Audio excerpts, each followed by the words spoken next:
इस एपिसोड की शुरुआत में लीडर एमसी से कहता है, अभी तुमने क्या कहा? और एमसी को कुछ समझ में नहीं आता कि लीडर गुस्सा क्यों हो रहा है। फिर लीडर एमसी की गर्दन पकड़ लेता है और कहता है, तुम क्या मेरी बेटी के कपड़े उतारना चाहते हो? मैं तुम्हें जानते मार दूंगा। ये सुनकर एमसी कहता है, थोड़ी देर रुकिए, शांत हो जाइए।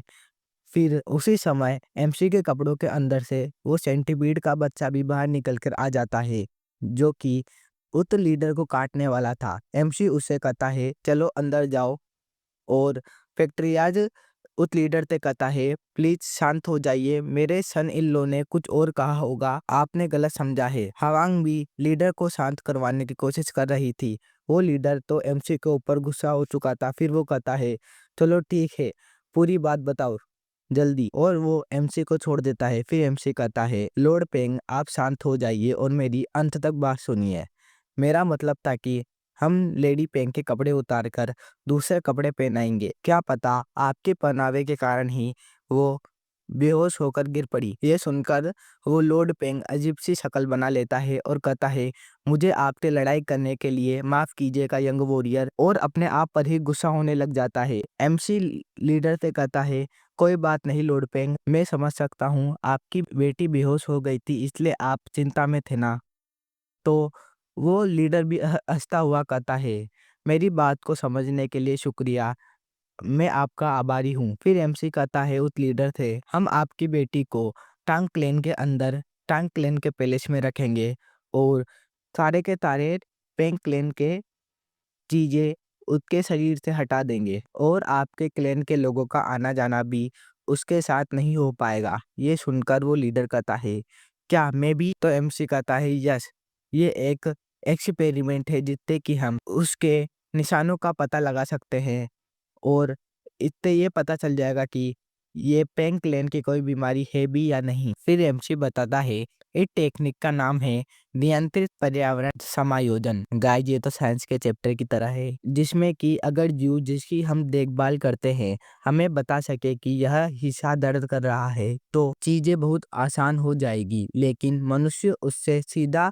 संपर्क नहीं कर सकते, इसलिए हम व्यवस्थित रूप से उनके पर्यावरण के पहलुओं को बदलते हैं, यह पता लगाने के लिए कि प्राणी को क्या बीमारी है। मैं लेडी पेंग का सुधार करने के लिए इस विधि का उपयोग करूंगा। मैं उसके वातावरण को पूरी तरह से बदल दूंगा और धीरे धीरे चीजों को फिर से लेडी पेंग को दूंगा, जिससे कि यह पता लग जाए कि उन्हें किस चीज से प्रॉब्लम, क्योंकि हम चुपचाप बैठे नहीं रह सकते और बिना कारण जाने उसे गिरते रहने नहीं दे सकते। फिर पैट्रियार्च कहता है, आप सही कह रहे हैं, इसमें कुछ समय लग सकता है लेकिन हमें उसकी हालत का पता लगाने में सक्षम होना चाहिए। ये बेहतरीन आइडिया है मेरे दामाद। फिर वो लीडर कांपता हुआ कहता है, मैं समझ गया, और अपनी बेटी को अपने मुंह से लगाता हुआ कहता है, कृपया मेरी बेटी का ध्यान रखिएगा। फिर एमसीबी कहता है, लॉर्ड पेंग मुझ पर भरोसा कीजिए, मैंने अनगिनत जीव जंतुओं का पालन पोषण किया है और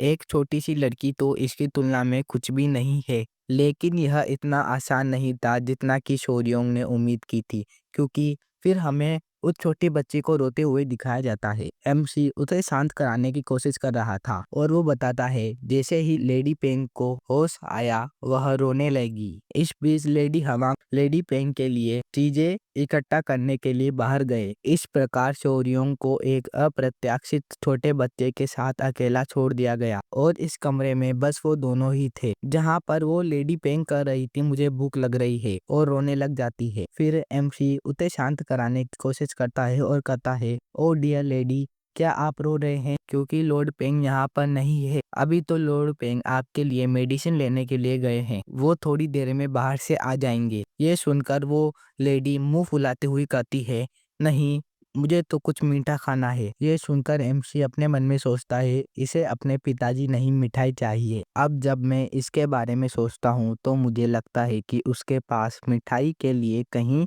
छिपी हुई जेबें थी ना, जिसे तो हमने ले ही लिया था।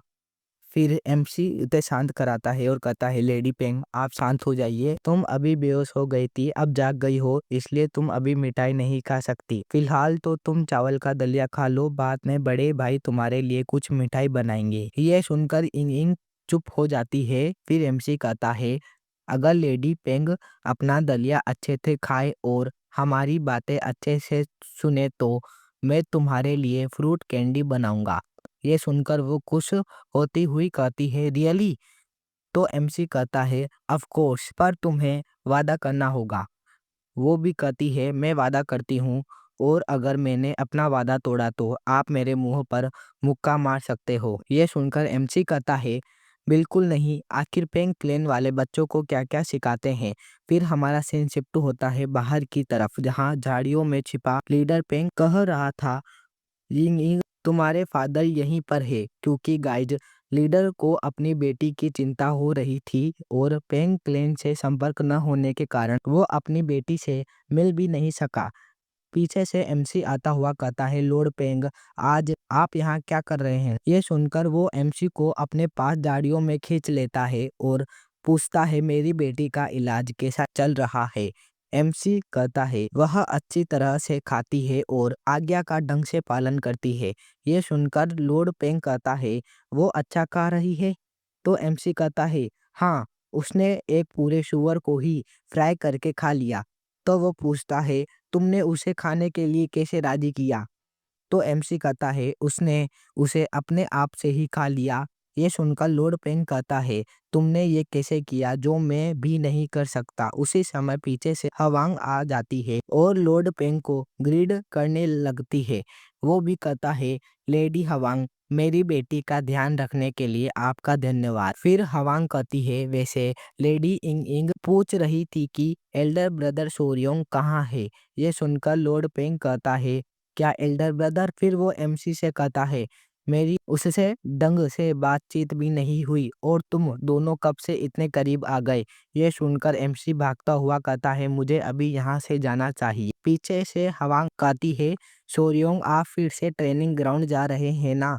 एमसी कहता है, हाँ, ऐसा लगता है कि सुनहरे बालों वाली मधुमक्खियाँ इंग इंग की शौकीन है। फिर एमसी इंग इंग के पास पहुंच जाता है। वह कहती है, एल्डर ब्रदर, यहाँ पर जल्दी आओ, देखो यह मधुमक्खियाँ मेरे गुदगुदी छुड़ा रही है।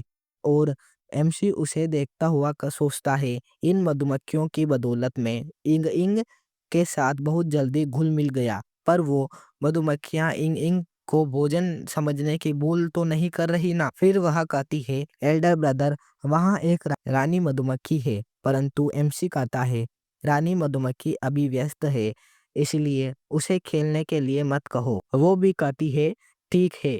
फिर एमसी अपने मन में सोचता है, अगर मेरे पास एक छोटी बहन होती तो मैं भी ऐसा ही महसूस करता। फिर इंग इंग कहती है, यहाँ पर एक मधुमक्खी है। एमसी इंग इंग से कहता है, सावधान रहना, कुछ मधुमक्खियां डंक मार सकती है। उसी समय उसे एक मधुमक्खी ने डंक मार दिया था। एमसी उसके पास जाता हुआ कहता है, क्या तुम ठीक हो? तुम्हें सावधान रहना चाहिए, चलो पहले मेडिसिन हॉल चले। फिर वो कहती है, ये बहुत बुरा नहीं लगता। पर एमसी कहता है, इस पर दवा लगानी चाहिए वरना इनका जहर तुम्हें बीमार कर सकता है। वो भी कहती है, ठीक है। परंतु अचानक इंग इंग को सांस लेने में परेशानी होती है और वह बेहोश हो जाती है। एमसी उसे पकड़ता हुआ कहता है, इंग इंग। फिर एमसी को लॉर्ड पेंग की बातें याद आती है, जो भी उन्होंने इंग इंग की बीमारी के बारे में बताया था। फिर एमसी कहता है, इंग इंग का इस समय बेहोश होना, इसका कारण है एनाफाइलेक्टिक शॉक। और हमारा यह एपिसोड यहीं पर ही एंड हो जाता है। गाइस, वीडियो लेट इसलिए आ रही है क्योंकि अभी क्या है, मेरे मोबाइल की स्क्रीन खराब हो चुकी है, तो अब ते वीडियो में जल्दी डालने की कोशिश करूंगा क्योंकि अब मैंने मेरा मोबाइल ठीक करा लिया। Okay, bye.